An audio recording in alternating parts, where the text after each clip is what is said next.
foi feita uma citação aqui com relação à participação do percentual do trabalhador. Hoje, a contribuição é sobre 10 salários mínimos. Anteriormente, quando eu estava começando, era como estudante, na parte industrial, a contribuição era de 20 salários mínimos. O Sarney cortou isso no seu governo, me corrija se eu estiver falando algum absurdo aqui, e baixou para 10. Isso para o trabalhador, no momento, através de uma visão umbilical, sua visão umbigo-bolso, ficou satisfeito, porque deixou de contribuir. Mas o grande beneficiário foi o capital, que tinha que contribuir a sua parte em 20 salários e passou a contribuir sobre 10. Então nós somos permanentemente enganados sobre isso. E a gente às vezes até comemora a coisa como se fosse um benefício, e no fundo nós estamos sendo envolvidos para que lá na frente pegue a gente exatamente na armação de nos sugar. Foi comentado aqui a respeito do encolhimento de quando se aposenta, que as correções não satisfazem, desvincularam do salário mínimo, e essa desvinculação fez com que o elemento se aposente com 10, já tem o cálculo que não sai com 10, sai com 8, em 2 anos de aposentado já está com uma redução expressiva, e há uma tendência à renda mínima, como foi colocado pelo professor. Então, veja bem, nós, enquanto dirigentes sindicais, quer queira ou não, temos que ter influência sobre massa, temos responsabilidade sobre os nossos representados e temos a obrigação de fazermos a cabeça como elementos ativos que têm que interferir nisso. Agora, nosso grande questionamento, professor, é como é que a gente vai fazer isso? Porque, além da parte de custeio que a gente está vendo aqui, ainda vem o poder do governo de fazer a renúncia de receita, fazendo cortesia com o chapéu dos outros, com o nosso chapéu, isentando o clube de futebol, isentando uma série de... E aí o próprio governo agora com essa tungada aí de 20% para 30%. Gente, o momento é muito sério. Nós temos que sair para o pau. Desculpa a expressão, mas temos que sair para o pau. Nós, enquanto dirigentes sindicais, temos que botar o pescoço a prêmio, sair da nossa acomodação, daquele estágio que a gente já conseguiu, e partir para o enfrentamento. Senão nós seremos responsabilizados pelas gerações que estão chegando agora como covardes. O que estão fazendo é uma autêntica covardia. A gente tem que sair, peitar esse Congresso. Infelizmente, eu como representante do Rio de Janeiro, tirar ele lá do Rio, se estivesse lá, ao invés de que a gente estivesse do Rio no cacete, já estava comendo, porque eles iam ter que responder a gente das ruas. Brasília fica distante, fica num oásis, como se fosse um outro planeta, né? E a gente difícil de chegar lá para fazer um enfrentamento permanente. Então, a minha colocação para o professor é perguntar como é, professor, que a gente pode começar a participar enquanto dirigentes sindicais, sem participação ideológica, como é que a gente pode participar disso, peitando esse Congresso nosso, porque nós estamos aí na mão do Judiciário, estamos na mão do Legislativo, entendeu? E esse Legislativo é que exatamente tem a obrigação de fazer as leis para que o Judiciário siga. E o Legislativo é a representação nossa. Esses deputados estão muito à vontade. Agora, vou dizer, é escolha nossa. Isso é uma outra discussão, a gente tem que trabalhar numa série de reformulações, mas enquanto o instrumento que nós tivemos aqui agora, nós temos que partir para isso. Houve um questionamento aqui sobre a importância dessas mudanças que aconteceram em Brasília, até com algumas citações ontem aqui, de que quem está no poder, entre aspas, Temer, se vai ser a solução ou não. Eu acho que a gente chegou a um ponto que a gente pode não saber o que quer, mas sabe o que não quer, que é essa situação do momento. A saída para essa situação, a gente já está tendo um encaminhamento. Não importa a cor do gato, desde que ele casse rápido, que é exatamente ter uma situação de soerguer o país, nós temos o compromisso de, pelo menos, de um tiro curto, participarmos para levantarmos esse país, levantarmos a condição do trabalhador, da sociedade organizada, que estamos aí com 11 bilhões e meio de desempregados, e já é também uma queda de fonte de custeio que vai refletir na sociedade. Muito obrigado pela colocação, professor.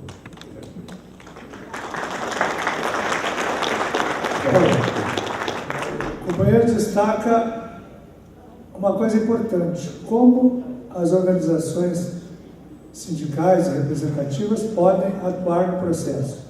Acho que, acima de tudo, tem que ter consciência que cada um de nós temos um título de eleitor, cada um de nós tem um voto, cada um de nós tem uma base parlamentar federal, em especial, porque esse tema é federal, tá? Nós vamos ter que levar organizadamente. Não adianta ir lá para o Congresso só se nós tivermos 100 mil pessoas para sitiar o Congresso. Nós temos que ter um trabalho organizado, voltado aos parlamentares de cada bancada federal no Estado, levando a mensagem do que queremos combater ou aprovar.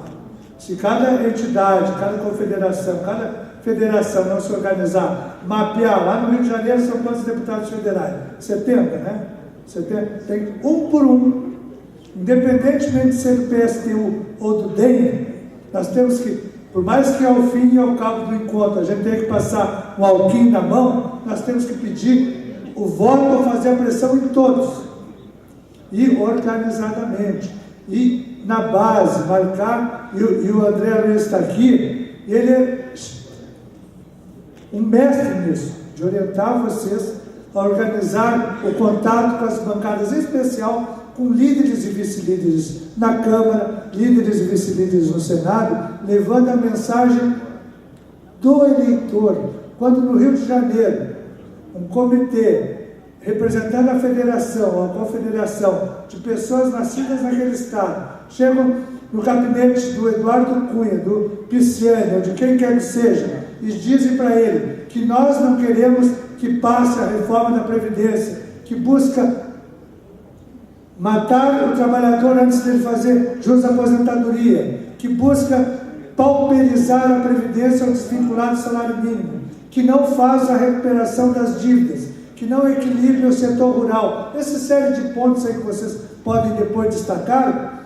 nós temos que levar essa mensagem muito dura a cada parlamentar, para ele já saber que nós estamos atentos e que na próxima eleição esse potencial eleitor vai estar de olho nele, vai estar de olho fazendo, se ele não nos apoiar, há uma posição muito forte contra ele.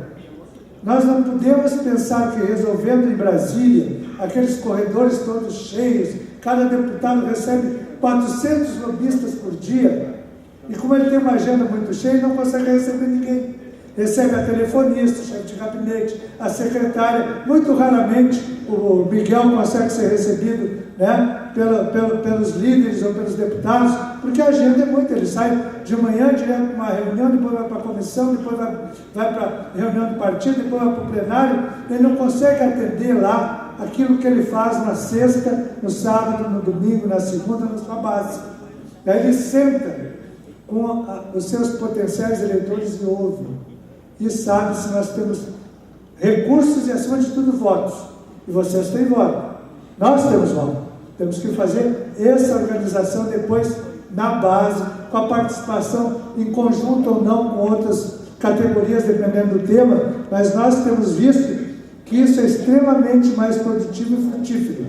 Esse trabalho parlamentar é essencial, e na hora da reforma da Previdência, na hora da aprovação da DRU, na hora de inúmeros outros temas do piso salarial, coisas do gênero que queiram, o trabalho na base parlamentar com o deputado federal é fundamental. E é assim que eu acho que as organizações sindicais, nós temos professado isso, defendido isso no serviço público, e eu acho que na iniciativa privada tem que fazer também. Obrigado, professor. Nós abrimos agora a palavra ao plenário. Quem quiser se manifestar, por gentileza. Secretária vai. Ana Madalena. Bom dia a todos, bom dia ao palestrante, à mesa, aos companheiros da plenária. Eu sou Madalena Rodrigues, sou presidente do Sindicato dos Artistas de Minas Gerais. Ouvindo a sua palestra, eu fico cá pensando na nossa vida de profissionais da cultura, artistas. Nós somos uma categoria que não é muito entendida como sendo trabalhadores, né? Então, quer dizer, na nossa área, ninguém acha que a gente precisa de ter a previdência recolhida, né? Todo mundo fica inventando caminhos ou descaminhos para não fazer nada. O pessoal, aliás, não quer nem pagar cachê para a gente, acha que a gente não come, não bebe, não paga conta, não paga aluguel, não tem filho para estudar, não tem aluguel para pagar, nada. Que a gente faz porque a gente fica ali tendo o maior prazer e orgasmos múltiplos de estar no palco, né? Então, quer dizer, as pessoas acham, a sociedade não nos entende como trabalhadores, né? E isso é uma coisa que a gente precisa muito que as pessoas entendam, e falar aqui numa plateia dessa tão qualificada de profissionais da educação nos possibilita que buscar esse entendimento, né? Então, eu só queria perguntar como é que o senhor vê isso, porque assim, antes, né, o pessoal não recolhia o nosso INSS, mesmo a gente tendo, se a gente tem a aventura de ter um contrato assinado, né? Depois, o pessoal, não, é muito caro, né, o recolhimento da Previdência é caro, vai onerar muito o pagamento, então, por favor, vê se você arranja uma nota fiscal, né? Então, quer dizer, a gente sai correndo para arranjar uma nota fiscal de alguém, aí já está uma confusão contábil, que ninguém entende como é que vai ser resolvida, né? E depois inventaram o tal do microempreendedor individual, que aí a gente perdeu o direito de ser pessoa física e de ser trabalhador. Os artistas não podem ser trabalhadores. A gente tem sindicato, tem tudo, mas a gente perdeu o direito de ser pessoa física. A gente agora tem que se inscrever, nós não podemos também ter CPF mais. A gente tem que ter CNPJ, né? Então, eu só queria um parecer seu sobre isso, por favor. Esse é um cenário colocado pela estrutura empresarial brasileira que caminha no chamado fenômeno da pejotização.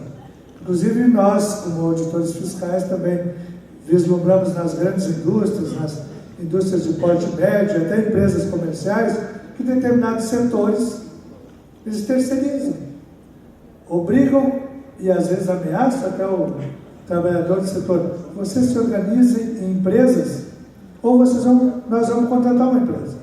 Aí o setor financeiro, o setor contábil, o setor de pessoal se obriga a se juntar, formar uma empresa limitada para prestar serviço dentro da mesma empresa, sem sair dela. E isso acontece com o trabalhador. Nós vemos nas grandes redes de TV, os apresentadores, a maior parte deles são pessoas jurídicas, contratados para quê? Para desobrigar do pagamento da contribuição patronal e jogar esse ônus para o próprio trabalhador.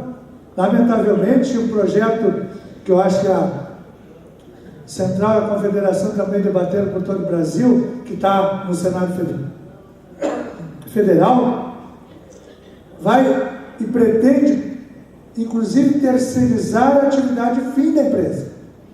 Por enquanto é permitido toda a atividade de apoio, de logística, de manutenção, a terceirização. Daqui a pouco obriga a empresa ou a escola a não ter professores, ou a indústria a não ter industriais, vai contratar empresas. E daí o artista no palco, ele não vai estar mais, ele nunca como artista, como persona, vai estar com uma empresa contratada para fazer aquela interpretação. Lamentavelmente, é um caminho da economia e vocês é que têm que bradar contra isso. Vocês têm que se organizar, porque o contratante sempre quer pagar menos. E na crise, menos ainda, se possível, não pagar. E a forma de não pagar para o profissional contratado é: eu não quero ter o encargo dos 20% da Previdência. Eu não quero ter ainda a obrigação acessória de preencher a GFIP, a informação, aquela que a cada ano depois também a DIRF, do Imposto de Renda. Se você apresenta uma nota, facilita tudo. E, lamentavelmente, quem manda é o mercado. Agora o profissional tem que se rebelar contra isso. A minha pergunta é breve, mas eu tenho que fazer uma pequena explanação. Primeiro, dizer que a minha formação é em Direito, especialista em Direito Constitucional e Previdenciário.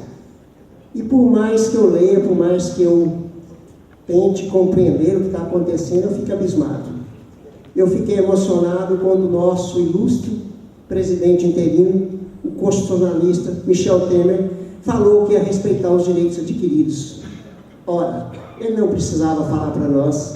Os direitos adquiridos estão no artigo 5º da Constituição e são cláusulas pétreas. Quer dizer, depois vem o senhor ilustre ministro da Fazenda Henrique Meirelles e fala a mesma coisa. Ele também não precisava falar que quem já está aposentado vai se manter. Aquelas pessoas que estão chegando perto da aposentadoria vai se manter. E vem querer travar uma discussão entre direito adquirido e expectativa de direito, né? Isso é o chamado bode, né? O que é? É ameaçar, fazer um dano grande, um dano enorme, e depois vir com um dano menor. E isso nós, como sindicalistas, temos que passar não somente às nossas categorias, mas passar a todos aqueles que sofrem, aqueles trabalhadores, aquelas pessoas que trabalham de forma informal, a toda a sociedade, enfim. Olha, não podemos aceitar esse tal de bode, né? Vocês sabem o que eu quero dizer, né? Todo mundo sabe a história do bode, o ilustre doutor sabe. Mas a minha pergunta, vou concluir para fazer a pergunta ao novo doutor. Eu queria dizer o seguinte: você não tem como curar um doente que não está doente. Você não tem como desfazer o que não está bem feito. Então, eu quero que o ilustre doutor responda: mesmo que nós passarmos a idade mínima para 200 anos, da forma que a Previdência é, doutor, eu quero dizer, não vai resolver. A minha opinião é que não vai, mas eu quero ouvir o que o senhor dizer. O senhor acha que simplesmente mudar e novamente onerar o trabalhador, sem, como o senhor falou, fazer as reformas na questão agrária, fazer reformas nas previdências, nas aposentadorias especiais, vai resolver, doutor? Mesmo que passe para 200 anos, vai resolver o problema da Previdência? Nós temos que contribuir para isso. Aí tem medidas pontuais que nós já falamos, tá? Mas a Previdência, enquanto estiver mantendo cerca de 80 milhões de brasileiros com essa aposentadoria, com essa pensão, ela não tem problemas. E o governo diz assim: a maior despesa, que despesa? Nós estamos pagando para nós mesmos. Despesa do governo eventualmente complementa algo que inclusive tira. Essa é uma outra mudança de filosofia.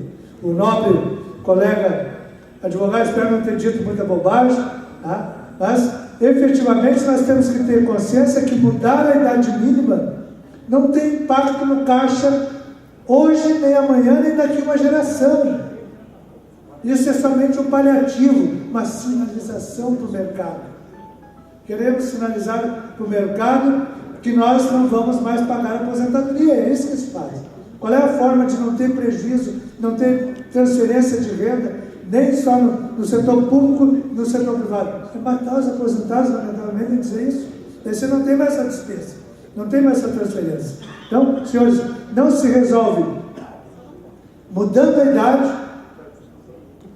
Tem que equilibrar o sistema, o pleno emprego, melhorar a economia, não ter 12 milhões de brasileiros desempregados, que se esses 12 milhões de brasileiros estivessem no mercado de trabalho, contribuindo, com certeza nós teremos um outro cenário. Muito dinheiro que estaria sendo entrado nos cofres da Receita e repassado ao INSS. Então, senhores, não é com essas medidas, com esses bodes na sala, que se soluciona o problema. Como eu digo, Previdência não é do governo, não é do governo interino, não é do governo suspenso, é de todos nós. Nós é que temos que ter consciência de como administrá-la. Acho que eu respondi. Muito obrigado. Obrigado, professor Wilson. Nós pedimos a compreensão dos companheiros, aí deu avançar já da hora, e como o Wilson colocou à disposição aí o contato, nós pediríamos que as demais perguntas, por gentileza, sejam encaminhadas à mesa. Nós faremos chegar às mãos do companheiro Wilson. Em nome da mesa, aqui em nome da presidência dos trabalhos, agradecê-lo pela brilhante palestra. Eu creio que foi bastante enriquecedor para nós todos e realmente é um desafio enorme que nós teremos pela frente e gostaríamos de continuar contando com a assessoria e a colaboração do companheiro Wilson. Obrigado a todos, obrigado ao Wilson, e vamos para o próximo tema, para a nossa próxima palestra. Obrigado.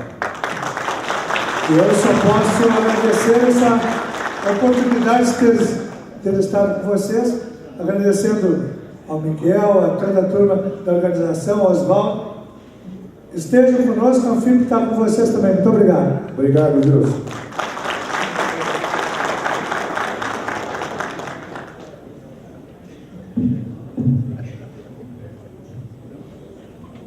Agradecemos então a presença do jornalista Wilson, bem como coordenador da mesa e seus debatedores, pelo brilhante desenvolvimento dos trabalhos.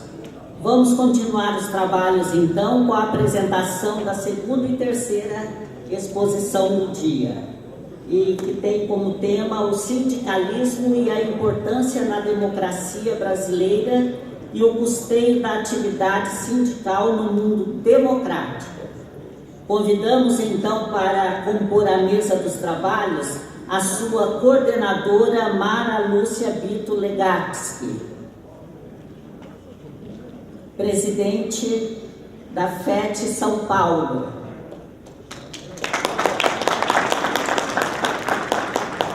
Da mesma forma, convidamos para fazer parte da mesa o debatedor José Wilson Ferreira Machado, presidente da FIDEDECA Ceará, Piauí, Maranhão, Distrito Federal, que completa então a composição da mesa. Passamos então a palavra à coordenadora da mesa, Mara, para os encaminhamentos. Bom dia a todos. Vamos iniciar então o próximo debate, aonde a gente vai chamar para compor, para fazer a palestra, o nosso amigo André Luiz dos Santos. O André já é conhecido da gente, está sempre palestrando, sempre trazendo novas informações, então dispensa grandes apresentações, né? Mas a gente gostaria de dizer que ele é assessor do DIAP, ele escreve para o DIAP para artigos, e ele, como eu acabei de falar, nos orienta também como agir lá, né? Em Brasília, a quem recorrer. Então, eu creio que nós vamos ter uma palestra bem interessante e que vão suscitar muitas dúvidas e pedidos de ajuda. Vamos lá, André? Eu quero chamar para compor a mesa a presidente do Senalva de Piauí, Carmen Siqueira de Oliveira. A gente vai discutir aqui, já fez minha apresentação, sou o André, sou do DIAP, estou sempre participando dos eventos da FEPAI, da Centec, enfim, estou sempre com o Oswaldo lá no Fórum Sindical dos Trabalhadores, andando ali pelo Congresso, tentando essa luta diária do Congresso Nacional. E aí a gente quer fazer um debate aqui, falar um pouco do Congresso Nacional em relação à questão do custeio, mas também acho que o tema que é o sindicalismo e sua importância na democracia. E eu acho que, basicamente, o que aconteceu agora traz uma reflexão interessante para o movimento sindical atual. O movimento sindical atual parou de se indignar com determinadas coisas. E o fato de não se indignar enfraqueceu a nossa democracia. Isso é um fato. Aqui nós tivemos uma pequena apresentação dessa falta de indignação do movimento sindical, que pouco percebeu que tinha uma mulher aqui, que tinha uma pessoa aqui, que estava ou não precisando de ajuda, mas ninguém se dispôs a perguntar, se dispôs a olhar, se dispôs a... Essa falta de indignação do movimento sindical, hoje, acometeu a todo mundo. Está todo mundo com essa insensibilidade com determinadas coisas. A gente passa hoje por um mendigo e pouco ele nos interfere. A gente vê em São Paulo tinha a Cracolândia, não sei se tem mais ainda tem a Cracolândia. Tem a Cracolândia, aquilo pouco nos indigna. Foi nos acostumando. As violências acontecem no dia a dia no seio social e pouco nos indigna. E antigamente, tais acontecimentos, a sociedade se mobilizava através do seu principal ator social, que é o movimento social, que é, por sua vez, o movimento sindical, que tem uma base organizada, sólida, tem recursos, tem dinheiro, tem visão política para poder fazer esse enfrentamento com o capital e valorizar o ser humano e a sociedade no seu primeiro momento. e a gente percebe que essa falta de indignação do movimento sindical acaba trazendo alguns percalços na própria democracia, e é o que a gente percebe claramente. Então, eu acho que caiu bem esse primeiro momento, essa reflexão que foi trazida aqui justamente com esse ato, justamente para a gente poder fazer esse tipo de reflexão. Qual o tipo de... O que nós queremos com esse sindicalismo e como nós vamos nos projetar para frente em relação a isso, e qual a interferência desse sindicalismo nesse processo democrático.